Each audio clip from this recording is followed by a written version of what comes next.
Capra Demons are the exact kind of build I love to play in a FromSoft game. Big, chunky weapons with bigger, chunkier chunks of bleed damage. And not a whole lot else. When the good folks over at patreon.com/Tulok voted for these bad boys, I knew I would be in for a good time. But how good will it be against the DLC? I'm sure we can get through Melania and Radagon with no issue, but Consort Radon is a different animal. One thing's for sure though, because you can grab these weapons before beating a single Remembrance boss, that basically makes Omenkillers a secret starting class.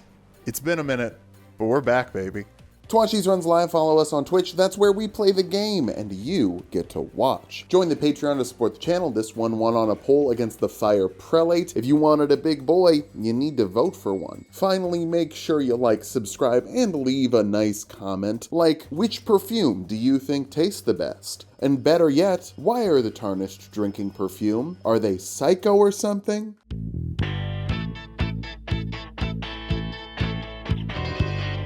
Talking Heads needle drops don't get better than that. I'll be honest, this was one of the first secret starting class ideas and it just kept losing the polls. But sometimes, if you keep putting yourself on the ballot for 30 years, eventually you get to run against someone that everyone hates more. That's democracy, baby. We're kicking it off as a hero, obviously because they got the strength, but also they have the second highest arcane of the base starting classes. Like, why? I'm pretty sure the Moog Sacred Spear is the only strength arcane weapon in the base game. It's not Prophet or Confessor to encourage your dragon cum onions. No. They're like second best arcane. That's gotta go to the hero. Really feels like maybe Samurai should be better. I don't know, hero just seems so random. Random! We're heading right for Lernia today because we're actually heading right for Volcano Manor, but whoops. We also need the Dectus Medallion, so let's imagine Omen Unalivers in Fortnite. I might lean on calling them Capra Demons because YouTube doesn't like the K word earlier in the video. We're gonna jump on over to Fort Faroth for the other Dectus piece, but also very importantly, the Golden Rune 12, because if we can't K word Boggart for the algorithm, we'll just P word him.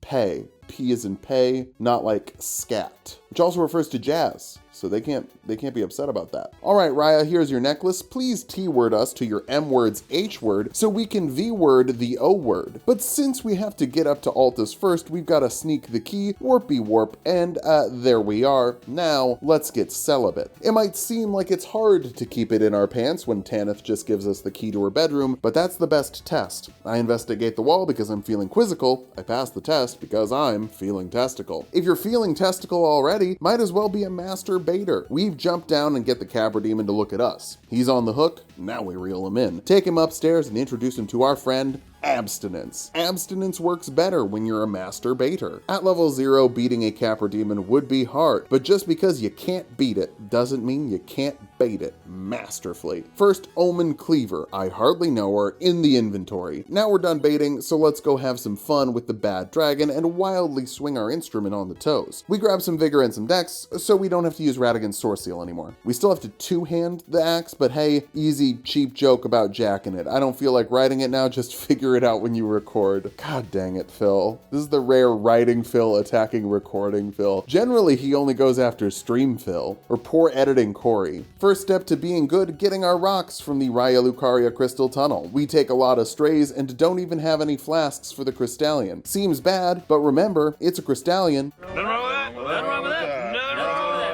Big weapon is a bit more expensive to level up than a small weapon, so we're not actually going all the way up, but it should be good enough for our next trip to Altus. Sealed tunnel? Not anymore. Being a serial K word is one thing, but a real psycho would just go into the grocery store and unseal all the milk. Just crack it, give it a whiff, put it back. If anyone asks what you're doing, say you want it spoiled. Like how Butcher rips Newman in half at the end of season 4. Haha, spoiled. Good news against the Onyx Lord, we have enough poise damage to interrupt him. Bad news, we don't have enough stamina to just keep swinging, so he kind of starts stun locking us as we run around naked. We still win. It's an Onyx Lord, and we're not that bad. This isn't the Aang run, which is on Patreon. It sucked really, really hard. If you think the builds haven't sucked enough lately, go check out that one. That one sucked. Let's head into the Perfumer's Grotto next for our second cleaver, a lot of people didn't know this cave was here. I think a lot of developers at FromSoft don't know it's here. Turns out the OK boys are weak to their own weapon, and we just kind of poise lock him. Then get the crit, and he is dead. Then we make a flower bleed. Is it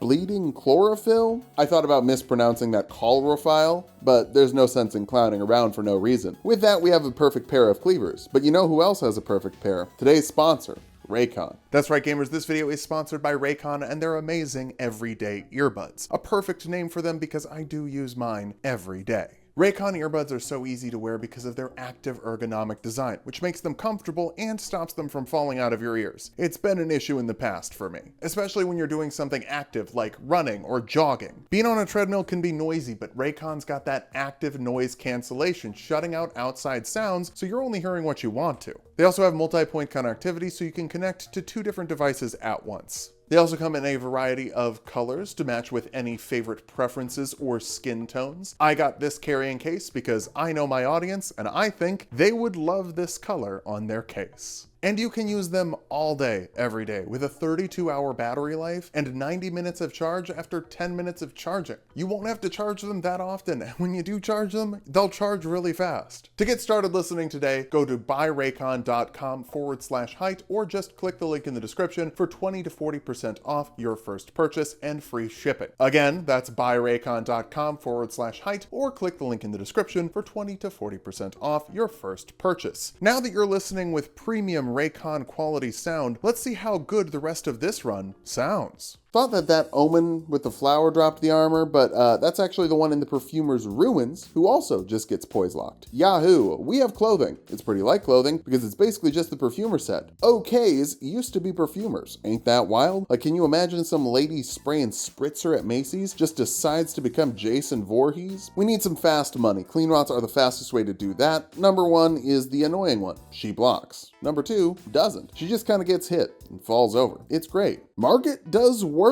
I guess it makes sense. Omen spotted, engage. Bonk, bonk, bonk. Get the bleed crit and swing one more time to just skip phase 2. Let's keep track of how many times we skip phase 2 this run because spoilers, Cerberus is the 3rd boss in Hades 2, and also we're gonna skip a lot of phase 2s. Godric might have grafted some Omen pieces on there, we're not totally sure. Better safe than sorry. Avoid the opening drag, then jump up, jump down, stance break city. Get a nice bloody crit and then, wait, are we just hitting that hard? That wasn't a bleed. That was a bleed. Push into phase 2, hit with the wild strikes, and get the win. If you don't count the tornado, that was hitless. We didn't skip phase 2 though. I'm so embarrassed. I wish everybody else was dead. Godric's Great Rune should be a pretty big help. We'll use the Vigor, the Endurance, the Strength, and the Arcane. We'll even get some use out of the Dexterity and Mind too. So basically everything except Intelligence and Faith. That's 30 free levels. I like that. Now we can use both the cleavers at the same time. Let's go show Nerd Juice how we jump. It's not super effective. He just kind of backs up. Well, at least Patches will make us feel better. You know how you know he's great at making someone feel better? He's using the inverted Hawk Tour shield. Hawk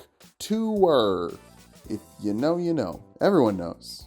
That meme's dead. That one's in the ground. I don't find out about memes until it's too late, because I'm 30! Oh, I'm 30, everybody! 2 axes should be great against a putrid tree, right? No, they're not. Axes are pretty heavily resisted by trees, and that seems wrong. It's been a minute since I beat up the putrid avatar early, and I'm simply too greedy to get it done. But gotta remember, this one goes slow and steady, and then you get greedy for Grail to keep the pickle. After losing a rune arc, we have to swap back to 1 cleaver, which is honestly probably better. It is better. 2-handing weapon is better than power stancing. The power stancing extra damage isn't notable enough to get over how much stamina you're chewing through and how much more expensive it is to just upgrade 2 things. Of course, once we finish this little rune farm, we're going to be power stancing. That's what the Omenkillers do. That's what we're going to do here. Grail goes better. He can bleed, and if you hit the head, he just kind of falls over. During the first stance break, we do like 25% of his health. In the Dragon Barrow, when we're level 50 with a plus 12 weapon. It's kind of nutty. Pickle saved. Now we can really crank up that endurance so that we can hold both of the axes at the same time without going into heavy load. Then actually we invest in mine. mind.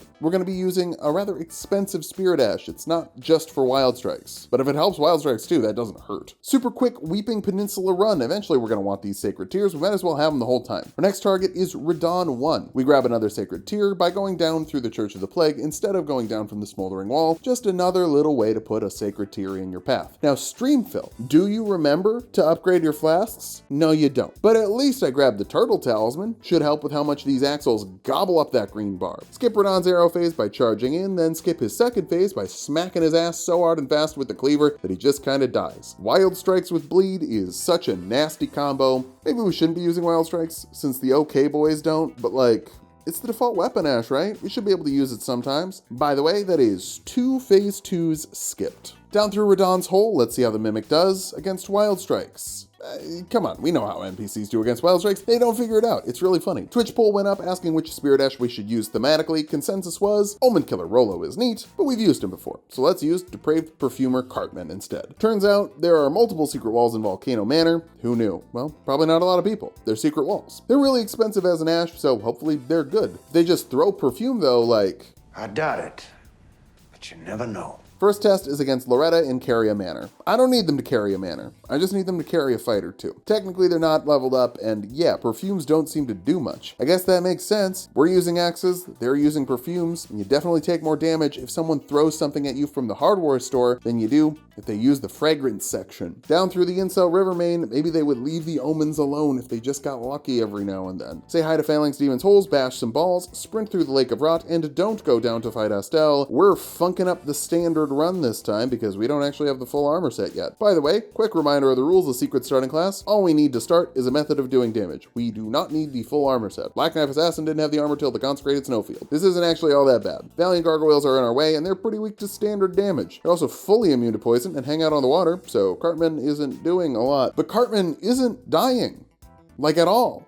Why is he so thick? That opens up the path to Deeproot so we can throw down with Fia's champs. Ugh. Just ugh. You know. Ugh. But big chunky weapon with bleed. Pretty good for this fight. Because Cartman is so thick, we can successfully split the aggro until Lionel just blasts through our health. But we live. Screw those guys. We're going to the Royal Capital. This Erdtree avatar goes better than the Putrid avatar. It's almost like we're a higher level and this area is scaled lower. Wow. All of this just to get to the Omen Cave by the Lower Capital Church, and we wash them. Mask acquired. No one cared who I was till I put on the mask. It gives +2 strength. Neat. I don't know why they need to keep it in the Royal Capital. They could have given it to the Omen K in the Alberneric Village. This is like 5 times better than the Crucible Knot Talisman because it does something instead of not doing anything. Now let's go do something and clean up more of the Remembrance bosses by taking out another Omen. It's time to turn the lands between into the lands of Cleve. Fun times in Cleveland again. Still Cleveland. You Zoomers think Ohio is your meme? Millennials were laughing at Cleveland 15 years ago. Although if you count Crosby, Stills, Nash, and Young, the boomers have an argument for the first Ohio meme. That was a song about a police shooting though. Less fun. Feels out of character fighting the Red Wolf of Radagon. Omen killers go for omens. They don't attack dogs. I can excuse racism, but I draw the line at animal cruelty. It's okay. We do it fast. Just a few jump attacks, and now he's going to the farm upstate in Altus. Plenty of room to run around there. Rala has some kids, and they could grow up to be omens. Better safe than sorry. We don't even lock on for phase 1. Just bash her down. If we could have skipped phase 2, we would have, but the cutscene saves her. Next time. Back to Volcano Manor already. Godskin nobles can bleed, so we beat them. Bring in Cartman to fight the Cartman-shaped noble. Fast stance break. He technically jumps up for phase 2, but he doesn't do any phase 2 moves. I count that as a phase skip. Number 3. Rykard, we just use the Serpent Hunter. Skip. Sorry you don't get to see Press Circle Simulator. Astel, like a poker player who farts when they have good cards. I'm jumping in because jumping attacks are good. We get a stance break and strike wildly instead of getting that crit, which almost lets us skip the meteors. Like Astel doesn't have a phase 2, but he does have a move that happens at an HP threshold. I'll count it.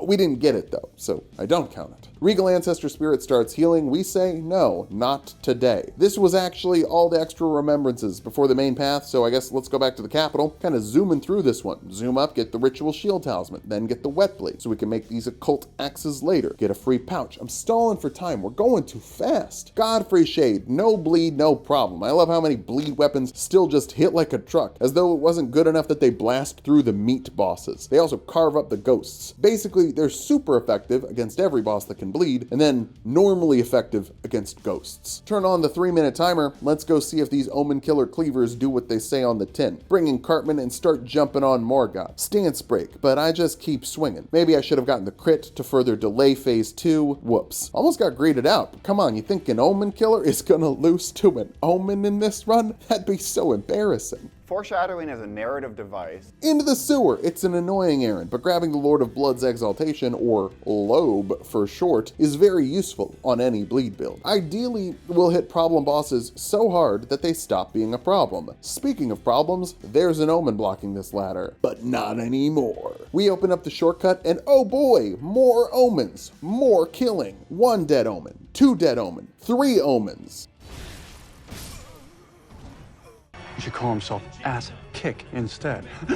Nobody tell the other Omen killers about this, okay, please? Especially not Malcolm. We'll never live that down. I redeemed myself in the Lindell Catacombs anyway. Everyone's favorite catacomb. Honestly, this one isn't that bad once you know the layout. Esker has 2 dogs and everyone does a ton of bleed. It's a little stressful, not gonna lie. I don't think we've ever died to this guy though. Is there a Steak America outside? We don't find out today. Ladies and gentlemen, it is my genuine pleasure to welcome you to the 4 Harris lands. We did it. We did it, Joe. Is Harris a perfect candidate? Maybe not. It would have been great to have our full real primary, but we ain't in primary mode. Push her left, criticize her where it's valid, and pray to God those leaks about her wanting a ceasefire were accurate. And of course, remember that she's in a 2-way race against Gothmog of Morgul. Congrats on the nomination. We'll dunk on you next week. Probably. Honestly, you've been really quiet for the past 4 years. I don't really know where we need to push you even. 3 bell-bearing 3 right up to the top of the mountains. If you thought these babies were hitting hard, keep in mind, these axes are currently only plus 12. Yeah, it's gonna get even more nutty. Fire Giant lets us get on the horse immediately, to get off the horse immediately, to get back on the horse immediately. Then we rip up the bracelet so we can rip up the ankle. Bleed is great against this big old boy. Percentile damage never fails on a big health bar. Hey, you know what would have been cool? Omen Giant. Like a giant that's got omen horns and crucible aspects. A defector fire giant who works for the Erd Tree and shit. Oh, hey, by the way, we don't even have the axes leveled up for that fight. I forgot to save runes after Morgoth, so yeah, we wash him at plus 12. Godskin time, let's rip him up. Noticing that the armor is starting to fall off, we're taking some big old boo-boos here. Hopefully Shanu tree levels fix that up for the DLC, otherwise that could be a pretty major problem. Or we can just hit things hard enough that we don't have to worry about dying. Fun fact, you don't actually want to bleed crit if you're using the Lobe. Crits make your body phase out of existence, which means that your body and the enemy's body aren't on the same plane of existence as the Lobe. If we want to level up these axes all the way, we need to get another ancient dragon smithing stone. So let's get a preview of Garank. How's that gonna go? Pretty goddamn good. We beat the hell out of him. Bird Run, yada yada yada, Malekith. Little bummer. The rolling attack with the Power Stance Great Axe is staggered, like a 1-2 hit instead of just swinging them both at the same time. Rolling attacks in particular are something you want to be fast. So, Great Axe moveset, Power Stanced, not my favorite. It's better than other Power Stance movesets like regular axes where everything's a 1-2, but it's still not ideal. Also, we did beat Malekith really, really fast and really, really easily still. We don't need to complain that much. Gideon gets jumped. I'm trying to play like the Omen killers, so let's... Godfrey has moves you specifically want to jump over, and we get hit by a little bit of everything. Make it to phase 2 though, and dude, where's my stance break? Guess we'll get grabbed instead, but this is not a thank you daddy moment. We're totally fine. Keep the pickle, beat the boss, miss out on the stance break. Power stancing is weird like that. Radagon should be pretty weak to Cartman, 0% fire resistance, but even with a couple poison clouds hanging out, he doesn't get poisoned. He's like hanging out in a poison cloud the entire time he does the hammer slammer. I'm not sure that's ever gonna poison a boss. Not to say that Cartman's bad, he's tanky and still does the attacks to keep the aggro, unlike someone like Kristoff who just kind of stands there. Elden Beast with Torrent, it's so cool. But we just jump up, jump down, break the stance, and wild strike. No Elden Stars, which I'd say is the second phase. Third phase 2 skip. Hopefully that continues with the extra members.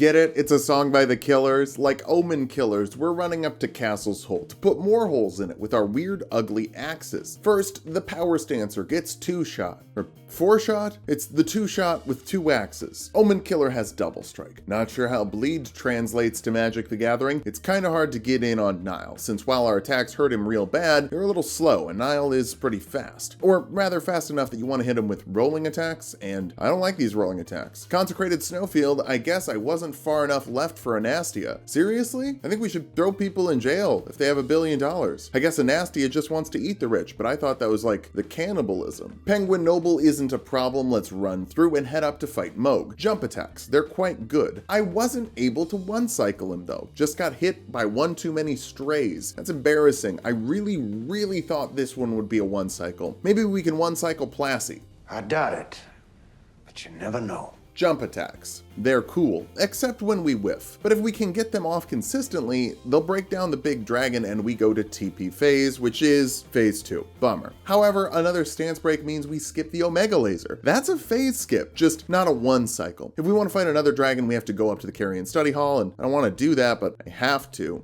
It's a dirty job, but someone has to do it. Otherwise, Fia will just sit there quietly and not die. Is that what you sickos want? Nobody wants to fight Fortisax. It's like Sensiax, but faster and more mandatory. I guess at least I'm happy I never have to fight Sensiax again. Liturgical Town, Haligtree. Wow, it's swag jump. If something happened in either of those places, I'd let you know, but I let you know about the swag jump. That's the only thing that matters, right? Come on. Have you ever seen someone get bullied as hard as Loretta does here?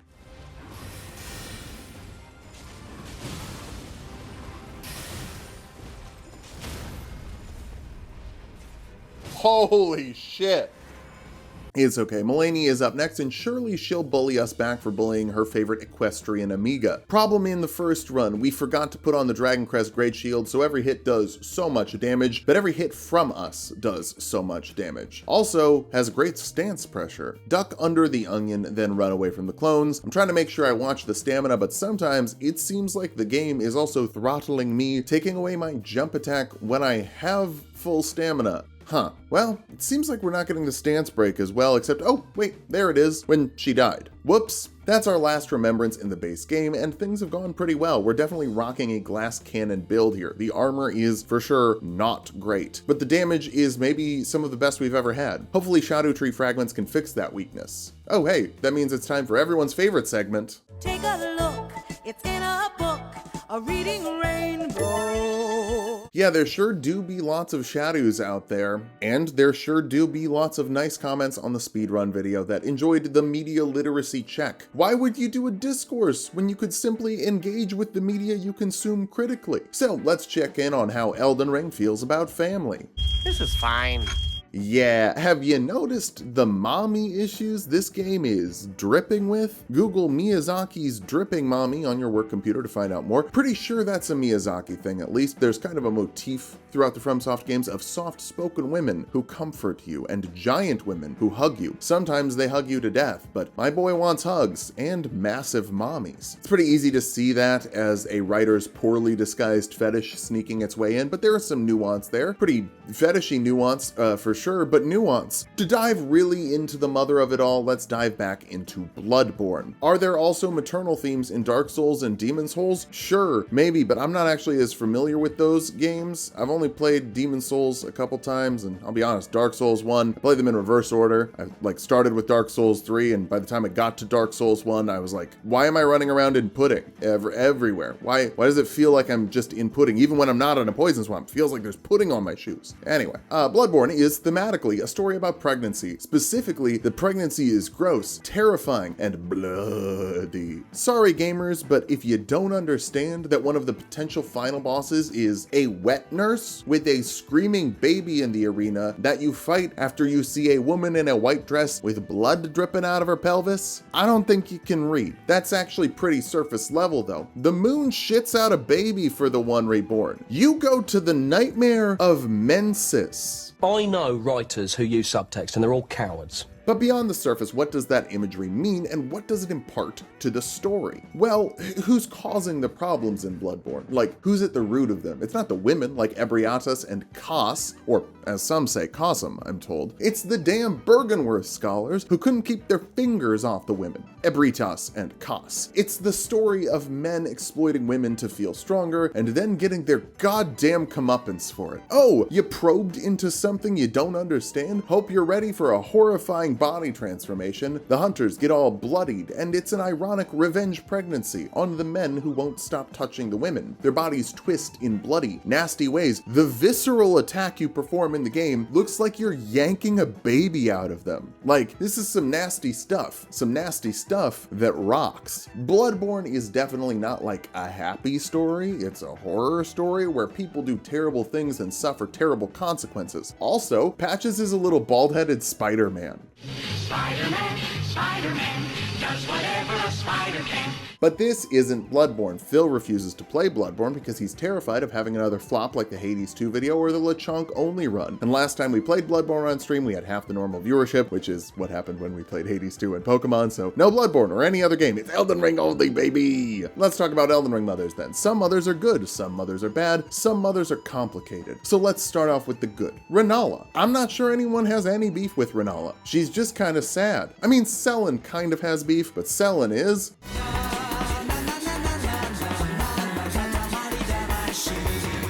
I don't think she really counts. Oh, also, side note, Rennala's trans, not explicitly like Marika or Radagon are, but there's some symbolism. One, Radagon gives her an egg in this trying time. Egg is the old XY sex ingredient, and you don't give someone something they already have. Two, look at the Rennala fight from a top-down perspective. Rennala sits in the middle of the room holding the egg, while her very pale offspring crawl towards it without feet. They just kind of squiggle. It looks like a very health class image of sperm fertilizing an egg, and Rennala made the little buddies on the ground. Radagon gave birth to the kids because he's a trans man and was inseminated by Rennala because she's a trans woman. It's literally that Little Mermaid meme, but Ariel is Rennala, and Radagon is Eric, and Sebastian is Muriel, and Muriel is a communist. But Rennala, as a mother, is pretty good. Her kids are all doing their own morally questionable stuff, but none of them are motivated by mommy issues. Ronnie seems to have a little affection for her mom, considering she's phase 2 of the Rennala fight. Rykard doesn't specifically mention her, but he hates the Erd Tree. And who's defending the Erd Tree? Oh yeah, it's Radagon, that deadbeat who went out for a pack of pickled fowl feet and never came back. And Radon just wants to throw down with the stars to impress Godfrey. You know, not his dad, Radagon. But all of them do sorcery. Rennala might not have impressed on them the necessity to do a specific kind of sorcery, but each of them does sorcery. That's kind of Rennala's thing. Seems like she was a kind mom who was supportive of her kids, and Elden Ring is a game where nice people can eat shit. How dare you try to be good? So now she's in her sad girl era. Let's look over at Marika's kids now. Oh no, this is horrible. Starting with the first batch. Godwin, good kid, how's he doing? Dead. Morgoth, how you doing, buddy? Well, he's an omen, which mom's religion hates and wants banished and or murdered. And he's the only one holding the order together for his mom, despite being banished from the sewer for not fitting in with what her religion deemed acceptable. That's really, really sad, and also something a lot of children from abusive backgrounds can relate to. Cutting off a parent is emotionally devastating, despite what a bunch of boomers seem to think. Their kids aren't like, oh gee, oh shucks, I woke up this morning and decided to ghost my parents. No,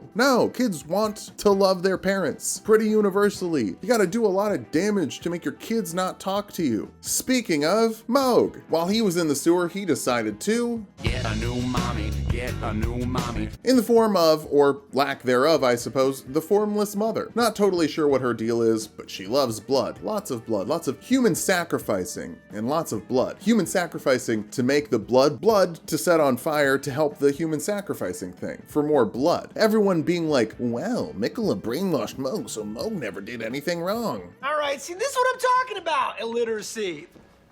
what does that word even mean? Dude signed up with the blood god. That's not good. Even Morgott was able to say no to that. For the most part, Curseblade Slice fucking rips though. Morgott can have a little blasphemy as a treat. I don't think it's a coincidence that Moog, who was banished to the sewer by his mother, signs up with a new deity that is also mother. Guy just wanted to be loved, and that makes the Miquella mind control a little bit sadder. Remember, Miquella's not a good guy either. I don't disagree with you there, but I think spilling so much blood there's a goddamn lake of it outside your palace is probably worse. Oh, hey, Miquella, we're on America's second batch, or third depending on if you count the Rala litter. Miquella is so burnt out by his mother that he's taking it on himself to fix everything she did, and doing it in really messed up ways. But the ends justify the means in his eyes, and he can fix the system if he just compromises himself a little bit, which is where we get to our generational trauma. America's origin story is effectively the same as Miquella's, but instead of going authoritarian left of thought policing everyone, she went the authoritarian right route of military policing everyone. The Two Fingers chose her as a vessel and helped her achieve power she wouldn't normally be capable of. But if education isn't liberating, the oppressed can only dream of becoming the oppressors. Enter Mesmer. This dude's messed up, no pun intended. He did a wee bit of genocide for his mother, retaliatory genocide, but still genocide. Once again, we have a cycle of violence. An oppressed people, the shamans, finally attain a method to hit back against the Horn Scent, America and her demigods, and then hit them with the same thing, maybe going even a little further. As much as you fear Muriel is gonna turn your kids into communists with that hippy-dippy, all things can be conjoined rhetoric, most radicalization happens at the hands of an oppressor. Carrots motivate the donkey to positive change, walking forward, but sticks make a donkey who can't wait to break your goddamn hands with his hooves. Also, Mesmer does the most mommy issue thing you can do and plucks his eye out. It's literally Oedipus Rex, the OG MF. America's best kid out of the Radagon batch, the one who probably did the most good and didn't do shady shit, is Melina. Melina, who was abandoned by her mother at the foot of the Erd Tree. She finds the Tarnished, sacrifices herself to burn down the Erd Tree, and gives everyone a shot at a system without the Two Fingers messing everything up. And what was America's role in raising Melina? Dropping her off and walking away. It's bleak, but sometimes breaking generational trauma means separating yourself from the next generation. If you don't sort out your own damage, you could pass that on to your kids, and that pain will flow out of them into their world, or you can get down to the root. Metter? I hardly know her. The Two Fingers, the Frenzied Fingers, those fingers that Ronnie ganks in the cave, all of them stem from Metyr, and all of our problems can be traced back to the origin of the system that was created. Cycles of abuse begin with systems of abuse. You gotta go down to the root, to Metyr. Ymir is the one to reveal this to us, but Ymir ain't no angel. He's violent, manipulative, and has a puppet of his own. He thinks he's fit to be the new mother, but misses the point of what he's trying to accomplish. You can't say no gods, no kings, and then be like, oh, well, I guess all those gods and kings are gone. I'll be the god now. Ymir sees being a mother as a position of power he can take to affect the world as he sees fit, but doesn't realize that one person controlling the world was never the right way to go. A person will carry their damage with them and send it through their offspring. Filtered maybe, but still there. The solution lies in the Ludo narrative of Elden Ring. How do you get better? How do you beat a hard boss? You just try again and do a little bit better each time. A little bit better at doing violence. Shoot. Maybe I'm wrong. I think this game isn't saying anything, it's just big bosses you hit with a stick. So here's the bosses we hit grabbing Shadow Tree fragments, and how they went. Golden Hippopotamus. Damage is already looking nice at Shadow Tree level 10-ish, I think. Just kind of fast forwarded the stream till I saw a health bar. We break the stance and strike wildly, so close to skipping the porcupine phase. Pathetic, terrible build, don't use this. Ancient Dragon Man is an NPC. Have you seen how wild strikes work on an NPC? Simply too good. Jory Elder, I hardly know her. Inquisitor, I hardly know her, is a little more tricky, but just because we used up a bunch of flasks running through the dank-like catacombs. Our damage is so cracked, but the gank starts to spank back until we can finally get in there and finish them off. None of these bosses are particularly difficult, but maybe the rest of them will be, or maybe we'll turn the Land of Shadow into Cleveland too.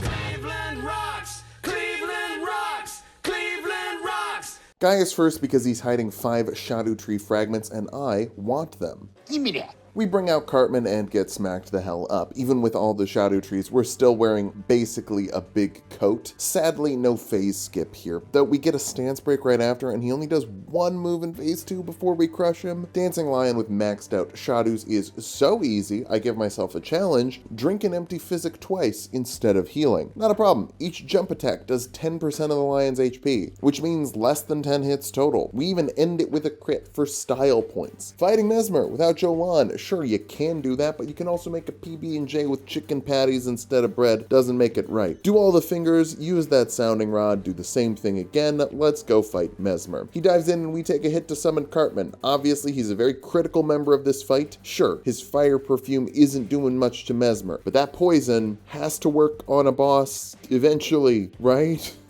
It has worked on 0 bosses so far. Dude is fast and furious, but our damage is off the wall. Mesmer is also pretty thin-skinned, so bleed pops fast, popping the lobe and getting us even more damage. Phase 2 gives us a quick stance break, just need a few more hits and oh god, please. Please stop, let me heal, thank you. He goes for the Omega Spear combo, which always hits a little, but it's pretty easy to avoid a lot of damage there. Oh, I forgot to summon Jolan. But also, like in the Rala video, I forgot to do Ansbach's quest.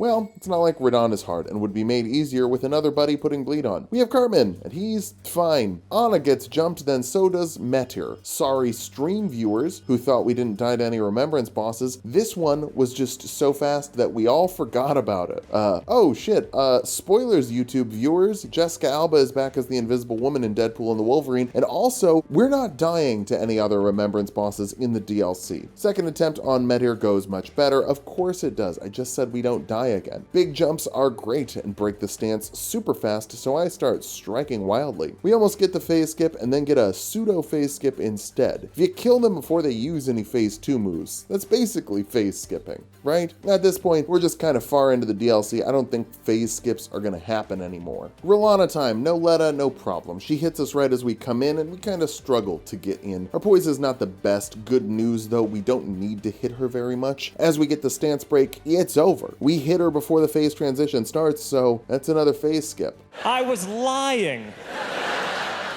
It was a lie. Romina next, another lady we struggle to get in on. It's all those twisty extra torsos she has. Someone in chat said, hear me out, but... And like, Romina is not a hear me out. That's just like a sexy bug lady. The spider from James and the Giant Peach is more of a hear me out. Spider Patches from Bloodborne is a hear me out. Romina is just a hot lady stapled on top of an animal. Are mermaids hear me out? Actually, kind of. They were just manatees. Huh, mermaids were the original hear me out, from horny sailors who banged manatees. History's funny. Sorry, I got distracted again. What did you want me to say? The Spira stairs suck? Okay, the Spira stairs suck. Or wait, did you want me to say running through the stone coffin fissure sucks? Because the run through the stone coffin fissure sucks. Also, for those wondering why I complain and say things are hard or things are bad or things are annoying, it's like the conflict we get to put in these videos. From a storytelling perspective, if it's just easy and fun for me the whole time, it's not a good story. Do you want that? Do you want a 10-minute video of me listing bosses I fought with no issues or irritation? It's a bad story. Once upon a time, Luke Skywalker blew up a Death Star. It went fine mostly. If he complained when Obi-Wan died, he'd be such a whiner. Like, this isn't high art. I'm not passing on the epic of our generation, but damn, if I'm watching a 30-minute video or a 50-minute video now, thanks to the DLC, I would want there to be like a struggle at some point. And as I get better at the game, that struggle will be more oft a struggle of irritation rather than a struggle of skill. If you want to fix that, go watch the Hades 2 and LeChonk videos, and maybe Papa can think he plays other games that he's not goated at again. Putrescent Knight can't bleed. Stop whining, but he can be poisoned. Surely this is the time. Cartman was waiting for the right boss to hit with it. Just kidding. The Poison Mist is effectively a wasted move slot. Cartman is effectively a wasted Spirit Ash. Just throw a bunch of mind down the drain. He contributes very little. I don't think we would lose any boss fights we won if we didn't summon him, and if anything, we'd do better because we'd have more wild strikes. He is a hobble around our legs to make this more interesting. We won first try. Midra time. Because of phase 1, we get to start off with the Lisa Loeb boost. Ah, bleed. I guess you could say. I missed you.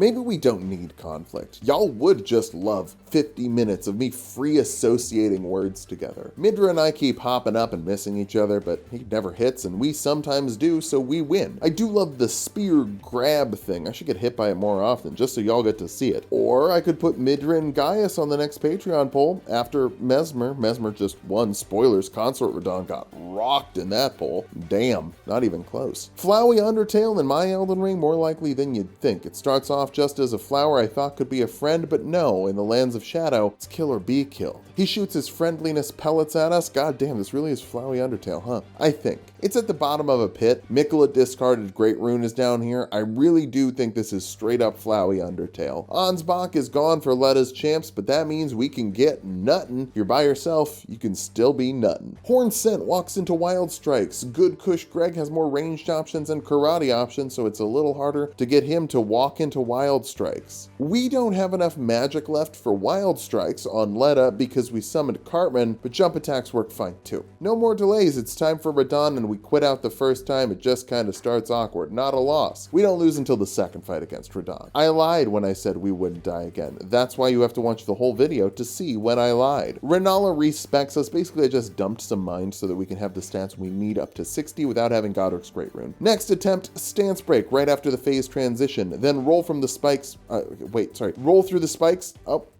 jump the spikes? Do you just die because he does the spikes 5 times in a row and rolling and jumping both didn't work? Same start to phase 2 the next time. Then he goes for the big nuke and we can block it until I fumble on the sticks and get hit with the flashy combo. I actually think that's one of the better moves in phase 2 to dodge, just didn't quite get it right that time. Next attempt, same thing, stance break in phase 2 to start, then sprint away from the suck. He tries to grab Cartman, meaning Cartman got us 1 free punish because Cartman can't get grabbed. I properly dodged the flashy combo this time and he's going up into the air. He tries to grab Cartman again. What an idiot. Then a nuke. That I block. Fumble on the sticks again. We're okay. 1 more earthquake eruption and that's a win. 5 attempts with no Ansbach? Not bad, kid.